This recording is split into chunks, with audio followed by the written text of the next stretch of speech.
George was a very fine fella. He was known as a really good sport. George was never too popular. George was unattractive and short. He couldn't get served in a restaurant if he cried garçon all day. And when he tried to feed the pigeons in the park, the pigeons all flew away. No, nature had not been kind to George. At the age of 5, he even found his mother in the arms of another little boy. When other folks danced with the opposite sex, George would dance with a mop. And if he tried to flirt with a lady, she'd invariably call a cop. Yes, the world had rejected George. The only job he could find was as a model for a gargoyle sculptor. George's life was a meaningless sham. He thought he'd be better off dead. Then one day he looked in the mirror and saw a lump growing out of his head. So George went off to a medical man, and the medical man did say that the lump was perfectly harmless and the lump would have to stay. Yeah, take these placebos. When George woke up next morning, he found that the lump had grown. It now had human features which were handsomer than his own. To go through life like this, thought George, would be a great disgrace. So he pulled his shirt on top of his head and buttoned it over his face. Now this made George appear taller and handsomer than he really was. Suddenly life changed. Waiters became servile. Dogs and pigeons vied for his attention. Vending machines gave him extra change. He was still popular as an artist's model, although he refused to appear undraped. George was invited to functions. The hosts believed the hoax. They gathered round our hero and laughed at his worst jokes. Suddenly George was lionized, his social life did jump.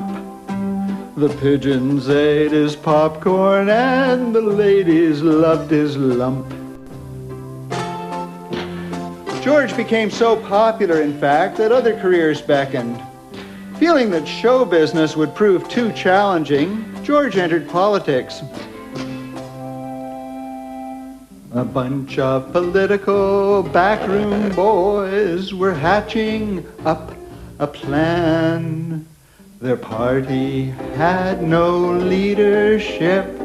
They had to find a person. George had all the appropriate qualifications. George ignored the issues. He acted like a dunce. But George could kiss the babies and their mothers both at once. George was quickly swept to power. When there were decisions to be made, George left them to others. He just basked in his newfound power and glory. His one regret was that he could never reveal his guilty secret. And what George didn't know was that his advisors were incompetent and corrupt.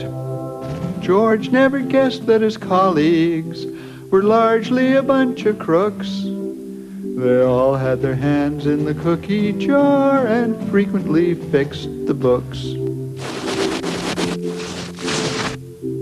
As they grew wealthier, the people grew poorer.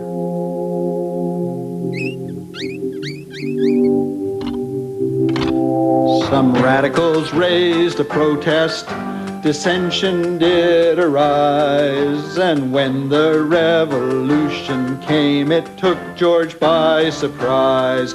Before the great tribunal, George and his colleagues stood. Their crimes were documented. To deny them did no good.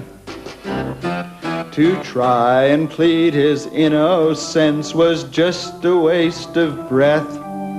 The verdicts all were guilty, and the penalties all were death. The guard said, "Stick your heads in here, and soon those things will drop." The crowd all cried out, "Hip hooray!" while the blades went chop, chop, chop.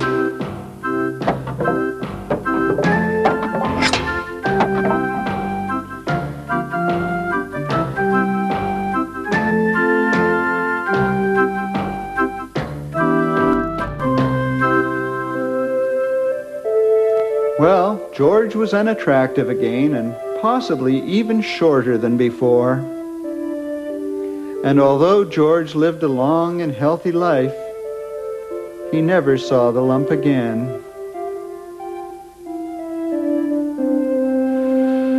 Some other hero rules the land. George doesn't mind at all. But now and then he wishes he were handsomer and tall. Poor George, though he was a real good sport.